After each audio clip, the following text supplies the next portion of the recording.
சென்னை கிண்டியில் உள்ள நட்சத்திர விடுதியில் 2 நாள் நடைபெறும் தமிழ்நாடு காலநிலை உச்சி மாநாட்டில் முதலமைச்சர் ஸ்டாலின் கலந்து கொண்டு உரையாற்றி வருகிறார். அதன் நேரலையை காணலாம். ஆட்சி மன்ற குழு உறுப்பினர்களே, அரசு உயர் அலுவலர்களே, திரு சுந்தரராஜன் உள்ளிட்ட சுற்றுச்சூழல் ஆர்வலர்களே, பத்திரிகை மற்றும் ஊடகத்துறை சார்ந்திருக்கக்கூடிய நண்பர்களே, உங்கள் அனைவருக்கும் என்னுடைய அன்பான வணக்கம். நம்ம திராவிட மாடல் அரசு ஆட்சி பொறுப்பேற்றதிலிருந்து தொடர்ந்து 4வது முறையாக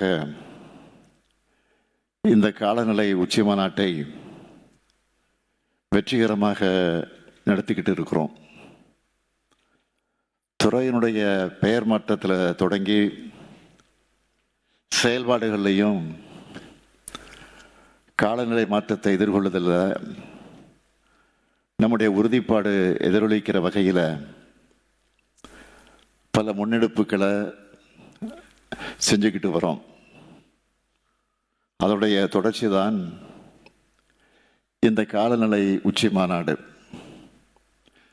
இது மட்டுமல்ல, காலநிலை மாற்ற இயக்கம், பசுமை தமிழ்நாடு இயக்கம், தமிழ்நாடு ஈரநில இயக்கம், தமிழ்நாடு நெய்தல் மீட்சி இயக்கம் மற்றும் இவற்றுக்கெல்லாம் கொள்கை வழிகாட்டுதல்களை வழங்கி வர்ற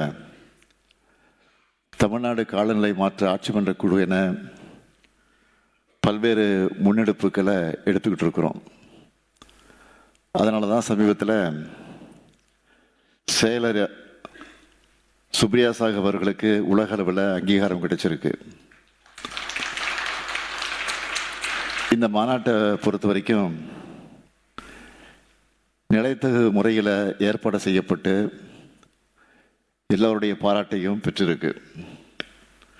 எப்படி என்றால், இந்த மாநாட்டால் ஏற்படக்கூடிய கார்பன் ஊழல்களை ஈடு செய்யக்கூடிய விதமாக கிருஷ்ணகிரி மாவட்டத்தில் 1100 மரக்கன்றுகள் வனத்துறை மூலமாக நடப்பட்டிருக்கு. மற்ற அரசு துறைகளும் இந்த ஃபார்முலாவை கடைபிடிச்சா நம்ம மாநிலத்தினுடைய கரிமத்த கிழக்கான 30-35 மில்லியன் டன்களை வேகமாக அடைஞ்சிடலாம். நம்மோட நெட் ஜீரோ இலக்கும் இது ஒரு மைல்கல்லாக இருக்கும். 2022 ஆண்டு முதல் முதலாவது காலநிலை உச்சி மாநாட்டிலேயே இந்தியாவினுடைய நெட் ஜீரோ இலக்கை 2070 ஆண்டுக்கு முன்னாடியே தமிழ்நாடு அடைஞ்சிடணும்னு நம்பிக்கையோடு நான் சொன்னேன். நான் சொன்னது சரிதான் என காட்டுவது போல இந்த மாநாடு நடைபெறுகிறது. அது மட்டுமல்ல, நம்மை நாமே சுயமதிப்பீடு செஞ்சுக்கவும் தேவைப்படக்கூடிய விஷயங்களில் இம்ப்ரூவ் பண்ணிக்கவும் தான் இந்த மாநாடு. அதிகரித்து வர்ற வெப்பநிலை, அதிக மழைப்பொழிவு, புயல், வறட்சி, வெப்ப அலை, இப்படி எத்தனையோ இயற்கை பேரிடர்கள் உலகம் முழுக்க பிரச்சனையாக உருவெடுத்திருக்கு. அதுவும் தமிழ்நாடு போன்ற கடலோர மாநிலங்களுக்கு காலநிலை மாற்றம் என்பது எங்கேயோ நடக்கிற சம்பவம் கிடையாது. நமக்கு அது அன்றாட நிகழ்வாக அமைந்திருக்கு. நாம் கொண்டு வர ஒவ்வொரு திட்டங்கள்லையும் காலநிலை மாற்றத்தை எதிர்கொள்வதற்கான தடுப்பு மற்றும் தகவமைப்பு நடவடிக்கைகளை ஒருங்கிணைத்து செயல்படுத்தணும்.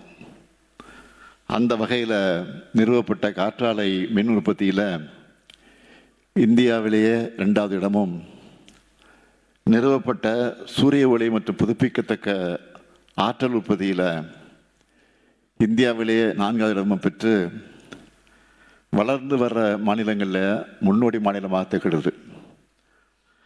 நாம் ஆட்சி பொறுப்பை ஏற்ற போது இருந்ததை விட நிறுவப்பட்ட புதுப்பிக்கத்தக்க ஆற்றல் உற்பத்தி அளவு குறுகிய காலத்திலேயே 77 விழுக்காடு உயர்ந்திருக்கு.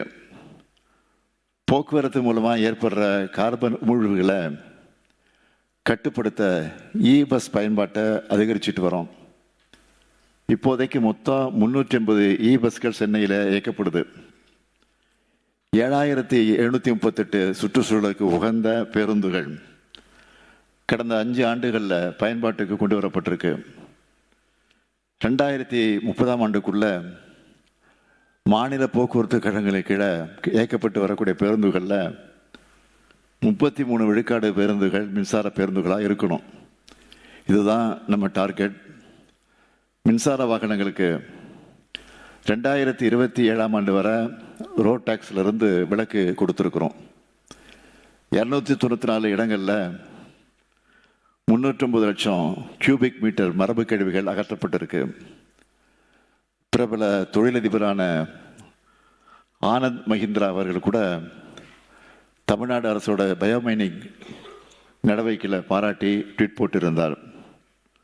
சென்னையில் வெள்ள பாதிப்புகளை தவிர்க்க அமைஞ்சிருக்க ஸ்பாஞ்ச் பூங்காக்கள் நிலத்தடி நீர்மட்டத்தை உயர்த்தது. தமிழ்நாட்டினுடைய பிற பகுதிகளுக்கும் இதை விரிவுபடுத்த போகிறோம். நீலகிரி, கோவை, விருதுநகர், ராமநாதபுரம் போன்ற மாவட்டங்களில் கார்பன் சமநிலை மையங்களாக மாற்ற திட்டம் வகுத்து செயல்படுத்திக்கிட்டு வரோம். காலநிலை மீள்திறன்மிகு கிராமங்கள் திட்டம், காலநிலை கல்வியறிவு முன்னெடுப்பு போன்றவற்றையும் செயல்படுத்திக்கிட்டு வரோம். கடந்த ஆண்டு ஜூன் 5 சுற்றுச்சூழல் நாளில் 2000 இளைஞர்களுக்கு வனத்துறையில் பணி ஆணைகள் வழங்கப்பட்டிருக்கு. வனத்துறையும் வனப்படையும் நவீனப்படுத்தப்பட்டிருக்கு. இந்தியாவிலே முதல் முறையாக உள்ளூர் மீனவ மக்களை கொண்ட 2 கடல்சார் உயரடுக்கு படைகள் உருவாக்கப்பட்டிருக்கு. தமிழ்நாடு நெய்தல் மீட்சி இயக்கத்தின் கீழ் அரிதான கடல் பசு, கடலாமை, பறவைகள் உள்ளிட்ட உயிரினங்களை காக்க 6 உயர் சிறப்பு மையங்கள் உருவாக்கப்பட்டு வருது. அறிவிக்கப்பட்ட 2 புதிய வன உயிரின சரணாலயங்கள், 100 புதிய காப்பு காடுகள், அழிவின் விளிம்பில் உள்ள விலங்குகளை பாதுகாக்க 50 கோடி ரூபாய் நிதி, மனித விலங்கு மோதலை தவிர்க்கவும் யானை உள்ளிட்ட வனவிலங்குகளின் பாதுகாப்புக்கும் ஏஐ உள்ளிட்ட நவீன தொழில்நுட்பங்களை பயன்படுத்துவது ஏன் என்று பல்வேறு பாதுகாப்பு நடவடிக்கைகளை நம்ம அரசு மேற்கொண்டு வருது. இப்படி பல்வேறு நடவடிக்கைகளை நம்முடைய அரசு இன்றைக்கு மேற்கொண்டிருக்கிறது. அலையாத்தி, சவுக்கு மற்றும் பனைமரங்கள் நடவு செய்யப்பட்டு கடலோர பகுதிகளில் இயற்கை பேரிடர்களை தாக்குப்பிடிக்கும் உயிர்கடயங்கள் உருவாக்கப்பட்டிருக்கு. நெகிழி கழிவு மேலாண்மையினை முன்னிறுத்தி EPR வலைத்தளத்தில் பதிவு செய்கிறதுல இந்திய அளவில் தமிழ்நாடு 3வது இடத்துல இருக்கு. சிங்கிள் யூஸ் பிளாஸ்டிக் பயன்பாட்டை ஒழிக்கணும்னு மீண்டும் மஞ்சப்பை இயக்கம் மூலம் 3 லட்சத்துக்கும் மேற்பட்ட விழிப்புணர்வு பிரச்சாரங்கள் நடத்தப்பட்டிருக்கு. இந்தியாவிலேயே அதிகம் நகர்மயமான மாநிலமாக தமிழ்நாடு இருந்தாலும் அது எந்த வகையிலும் நம்மளோட பசுமையை பாதிக்கக்கூடாதுன்னு கவனத்தோடு செயல்பட்டுக்கிட்டு இருக்கோம். அதுக்காக நகர்ப்புற பசுமையாக்கலுக்கான கொள்கைகளை உருவாக்கியிருக்கிறோம். வேளாண் மற்றும் உழவர் நலத்துறை மூலமாகவும் முதலமைச்சரின் மண்ணுயிர் காத்து மண்ணுயிர் காக்கும் திட்டம், நுண்ணீர் பாசன அமைப்புகள், மரபுசார் நெல் ரகங்கள் பாதுகாப்பு, உயிர்மை வேளாண்மை மற்றும் இயற்கை வேளாண்மை ஊக்குவிப்பு போன்ற திட்டங்கள் செஞ்சுக்கிட்டு வரோம். இது போன்ற காலநிலை நடவடிக்கைகள் என்றுமே வளர்ச்சிக்கு தடையாக இருந்ததில்லை, நிலையான வளர்ச்சிக்கு அடித்தளமாகத்தான் இருந்திருக்கு.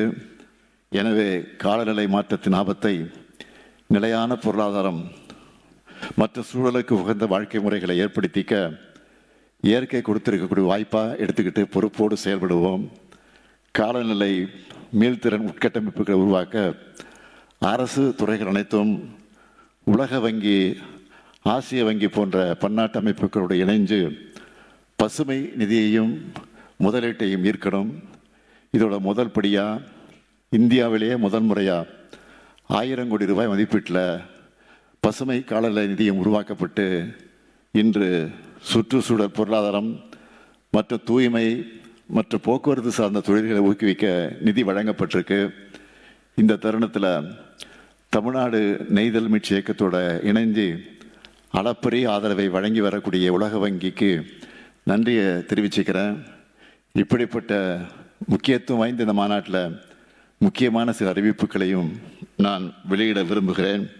முதல் அறிவிப்பு, இனி வரும் காலங்களில் அனைத்து துறைகள் மூலம் செயல்படுத்தப்படும் திட்டங்களையும் காலநிலை நடவடிக்கையோடு ஏந்து செயல்படுத்துகிற விதமாக பட்ஜெட் உருவாக்கப்படும்.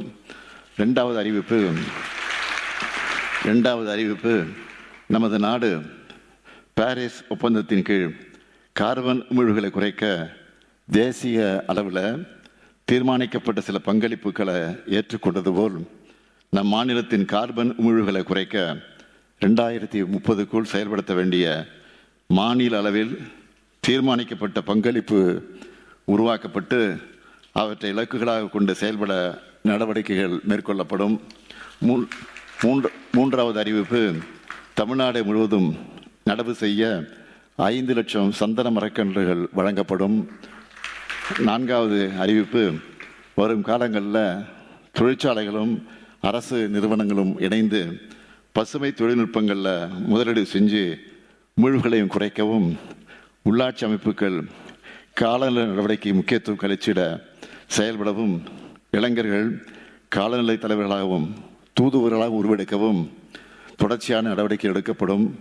நம்ம திராவிட மாடல் அரசை பொறுத்த வரைக்கும் நமக்கு சமூக நீதி ஒரு கண் என்றால் காலநிலை நீதி மற்றொரு கண். எனவே காலநிலை மாற்றத்தை நாம் அனைவரும் இணைந்து எதிர்கொள்வோம், வெல்வோம் ஒன்றாக. நன்றி, வணக்கம்.